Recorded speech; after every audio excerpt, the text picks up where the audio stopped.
What if everything you experience, your memories, your senses, your sense of being here right now, is a construction you cannot step outside of to verify? This is not a thought experiment from science fiction. It is a genuine philosophical problem that has occupied serious thinkers for centuries, and that, in a specific and mathematically grounded form, has been revived in the last 2 decades as a question about the nature of reality itself. Tonight, I am here with Rowan Hartsteele. Good evening, Clara. The simulation hypothesis holds that what we call reality may be a computational process, a programmed environment running on some kind of substrate that we have no access to and cannot perceive. It is unsettling not because it is obviously false, but because it cannot be obviously refuted.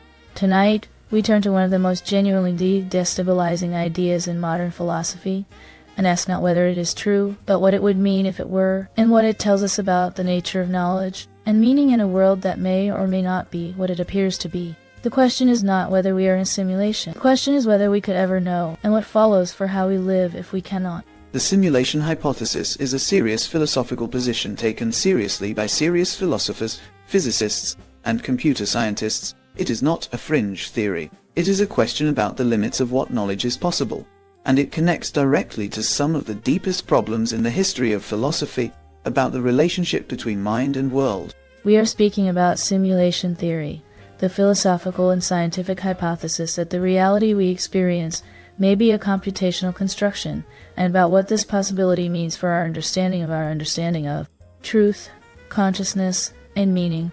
The hypothesis has a specific modern formulation, developed by the philosopher Nick Bostrom in 2003, but it has roots that extend back to the 17th century, and to a philosopher who was asking essentially the same question from a different direction, whether an external reality can be proven to exist at all. Then let us begin with the earlier version of the problem, and with the philosopher who first posed it in its most rigorous form. René Descartes, writing in his Meditations on First Philosophy in 1641, undertook what he called a method of radical doubt. His project was to identify what, if anything, could be known with absolute certainty. He began by systematically doubting everything that could be doubted. His senses might deceive him. His memories might be false. Even his most confident perceptions of the physical world might be illusions. To sharpen the doubt, Descartes introduced the figure of the evil demon, a supremely powerful deceiver who might be using all of his abilities to produce in Descartes a false experience of reality. If such a deceiver existed, every perception, every memory, every inference about the external world could be manufactured. There would be no reliable way to distinguish a genuine experience of reality from a perfect illusion constructed by a malicious intelligence. So Descartes identified the problem 380 years ago, without knowing anything about computing. Yes, and here is what makes the problem philosophically persistent. Descartes could not refute the evil demon hypothesis. He famously concluded that the one thing he could not doubt was that he was doubting, and therefore that he existed as a thinking thing. But this conclusion does not refute the possibility that the entire environment in which he was doing his doubting was constructed. His own existence as a thinker might be real, while the world he appeared to be thinking about was entirely fabricated. Nick Bostrom's simulation argument, published in 2003 in the journal Philosophical Quarterly, restated the Cartesian problem in a form suited to the computational capacities of advanced civilizations. The argument proceeds from 3 possibilities, which Bostrom calls a trilemma. The first is that all civilizations reach extinction or technological arrest before achieving the capability to run realistic simulations of minds and environments. The second is that civilizations capable of running such simulations choose not to do so. The third is that we are almost certainly living inside such a simulation. The logic of the argument is probabilistic rather than definitively conclusive. If civilizations routinely reach the point of simulation capability, and choose to run large numbers of simulations, then the number of simulated minds in existence would vastly outnumber the number of minds in the original base reality. Under those conditions, any randomly selected mind is statistically much more likely to be in a simulation than in the base reality. Unless one of the first 2 conditions holds, the third is probabilistically implied. So the argument is not that reality is definitely simulated, but that if certain conditions hold, the probability that it is simulated is very high. Yes, The argument does not require any specific belief about which of the three conditions holds. It requires only that we take seriously the question of which one does. Each option has significant implications. If civilizations routinely end before reaching simulation capability, this suggests a dark and general pattern in the development of intelligent life. If they reach capability but choose not to simulate, this requires an explanation for a specific and consistent restraint across all advanced civilizations. If neither of those conditions holds, we are probably in a simulation. The idea of programmable reality becomes more conceivable when considered alongside the development of modern computing. A simulated environment, in principle, would not need to render everything at maximum resolution at all times. A sophisticated simulation might only resolve the details of regions that are being observed, in the same way that a video game renders only what the player can see at a given moment. Some physicists have noted that the universe appears to have a maximum resolution in the form of the Planck length, the smallest meaningful unit of space, and a maximum speed of information transmission in the form of the speed of light. These features are consistent with, though certainly not proof of, a computational substrate. So the structure of physics, the fact that reality appears to have built-in resolution limits, is something that could be interpreted in multiple ways. Yes, and it is important to be careful here. The parallels between physical constraints and computational limits do not constitute evidence for simulation. They are features of reality that are consistent with multiple interpretations, one of which is computational. The appearance of computational structure in physics is an interesting observation, not a conclusion. The honest position is that the evidence neither confirms nor refutes the simulation hypothesis. The philosophical tension at the center of simulation theory is the relationship between reality and experience. If reality cannot be distinguished from a sufficiently sophisticated simulation, then the concept of real in any absolute sense begins to lose its grip. What remains even in a simulated environment is the fact of experience. The consciousness that is having the experience is experiencing something. The quality of that experience, the pain, the pleasure, the meaning, the relationship, the memory, is not diminished by the possibility that its substrate is computational rather than physical. So the experience remains real even if the environment producing it is artificial. Yes, and this is one of the philosophically most important responses to simulation theory.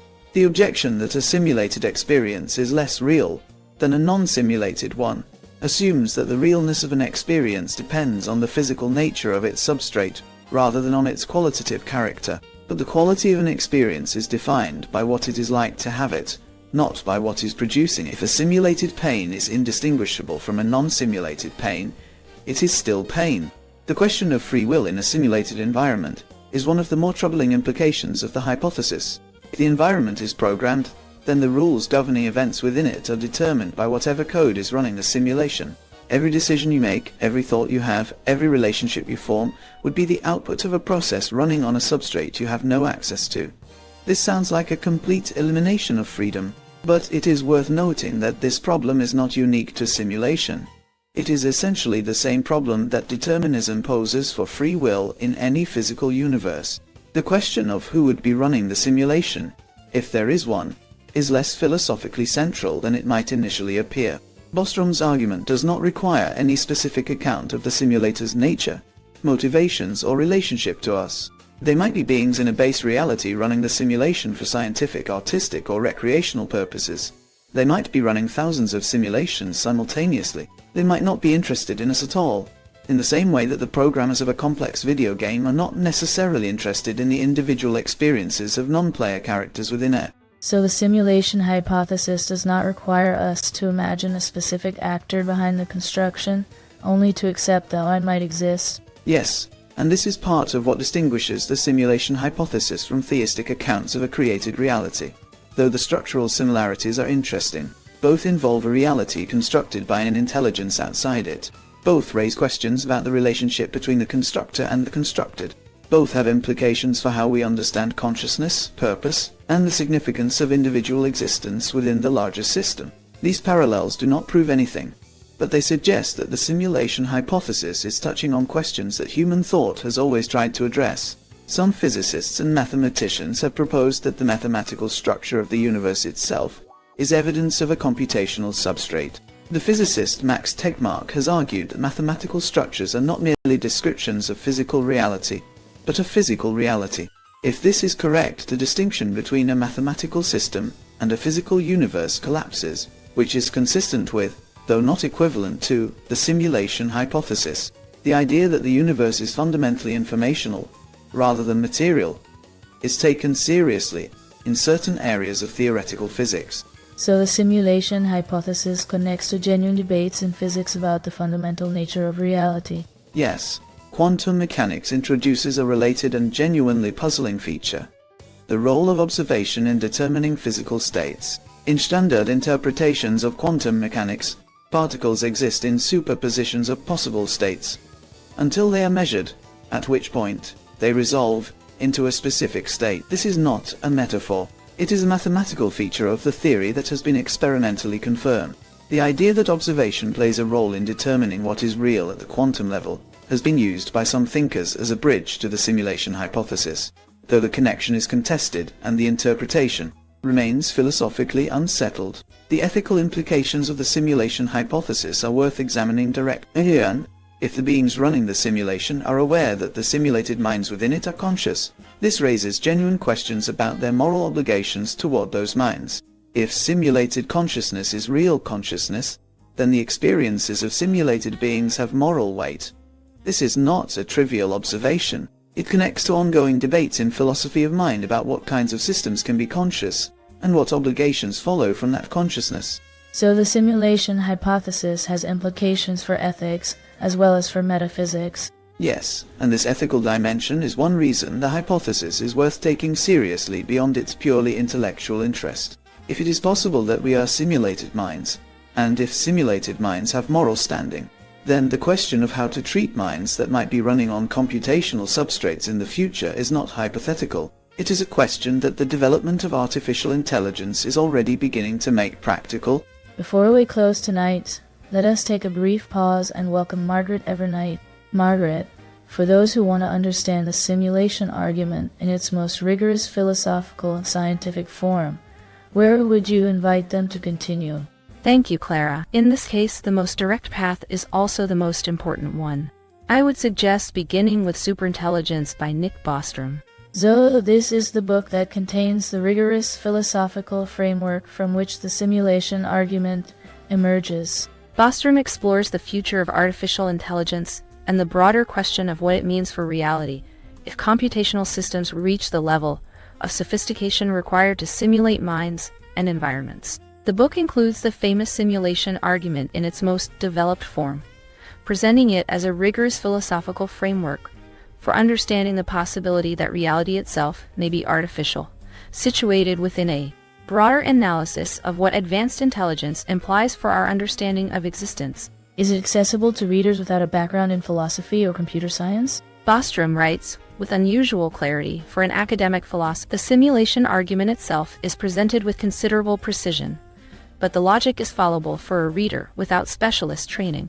The broader book requires more engagement with technical questions about artificial intelligence, but the chapters directly relevant to the simulation hypothesis are accessible to a general reader who is willing to follow a careful argument. So it gives the reader the philosophical argument in the form in which it was originally and most rigorously stated. Precisely. And encountering the argument directly, rather than through popular summaries that often simplify it significantly, changes how one thinks about it. The precision of Bostrom's formulation is part of what makes the argument genuinely unsettling rather than easily dismissible. Thank you, Margaret. That is a thoughtful place to pause tonight. Thank you, Clara. It was a pleasure. The question of meaning in a simulated universe is perhaps the most existentially pressing implication of the hypothesis. If your relationships, your achievements, your experiences of love and loss and discovery are the products of a programmed environment, does that change what they mean? The answer that most serious engagement with the question reaches is that it does not, because meaning is not a property of the substrate in which experience occurs, but a property of the experience itself. A relationship is meaningful because of what it is like to be in it, not because of the physical processes underlying it. A piece of music is beautiful because of the experience of hearing it, not because of the air pressure waves that carry it.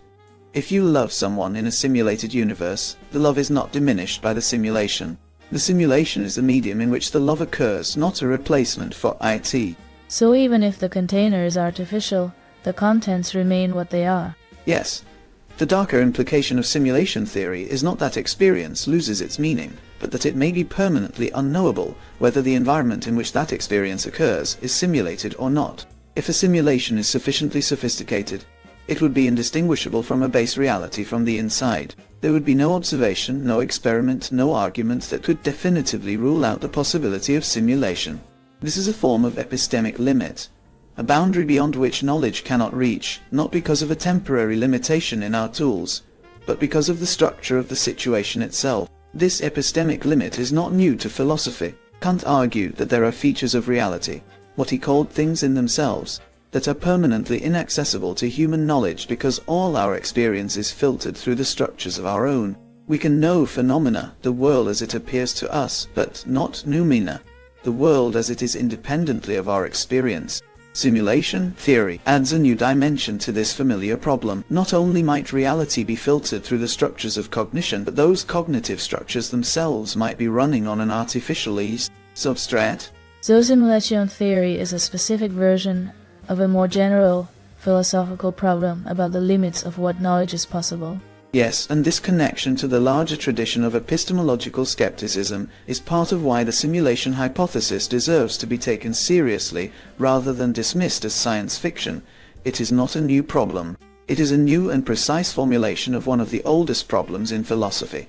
Whether the world as we experience it corresponds to a world that exists independently of our experience, and how we could ever know. The practical conclusion that the simulation hypothesis most consistently supports is a version of the one Descartes reached, that the one thing which cannot be doubted, even within the most radical hypothesis about the unreality of the environment, is the existence of the experience itself.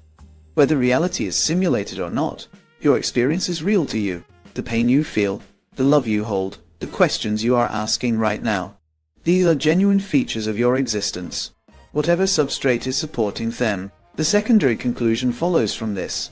The inability to prove reality does not remove the necessity to live within it. You cannot step outside the simulation if it is one, and you cannot postpone living until the question is resolved, because the question may be permanently unresolvable. The uncertainty about the nature of reality is a permanent feature of the epistemic situation, and the appropriate response to it is not paralysis but the recognition that the experience you are having is the only reality you have access to and the one that demands your full engagement. So simulation theory does not dissolve the question of how to live. It returns it to experience as the only ground available. Yes, it strips away the assumption that meaning requires a particular kind of metaphysical foundation, and reveals that experience can carry its own weight. The significance of a life does not depend on whether the universe in which it is lived is ultimately physical or computational. It depends on what is done within it, what is felt within it, what is built within it.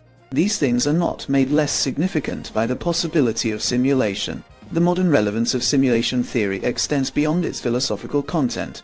It is a question that forces us to examine what we actually mean by real, by true, by meaningful. These are not questions that only arise in the context of computing. They arise whenever any system, biological, institutional, cultural, or computational, constructs the environment in which experience occurs. The question of whether reality is constructed is not hypothetical. Reality is always constructed to some degree by the minds that experience it. Simulation theory pushes this insight to its logical limit. So simulation theory is not only a question about computers. It is a question about the relationship between mind and world that has always been there. Yes, and what makes it genuinely worth sitting with, rather than dismissing or resolving too quickly in either direction, is that it makes the questions visible. The question of what it means for something to be real, the question of what grounds meaning if reality is contingent, the question of what remains when metaphysical certainty is unavailable. These are questions that life conducted without philosophical attention tends to answer implicitly and without examination. Simulation theory makes them explicit and unavoidable, and that is a service even if the questions it raises have no clean answers. Thank you for staying with us tonight. And thank you, Rowan, for guiding us through Descartes and his evil demon, Bostrom, and his trilemma, the rendering limits of physical reality. It cannot be verified. Simulation theory reminds us that the most unsettling philosophical questions are not the ones that lead to despair, but the ones that return us with more clarity than we had before, to the irreducible fact of experience, as the only place we actually live. If this conversation stayed with you, you are welcome to like, comment, and subscribe. You will find other episodes here where history, ideas, and power are approached slowly. Until next time, stay with us.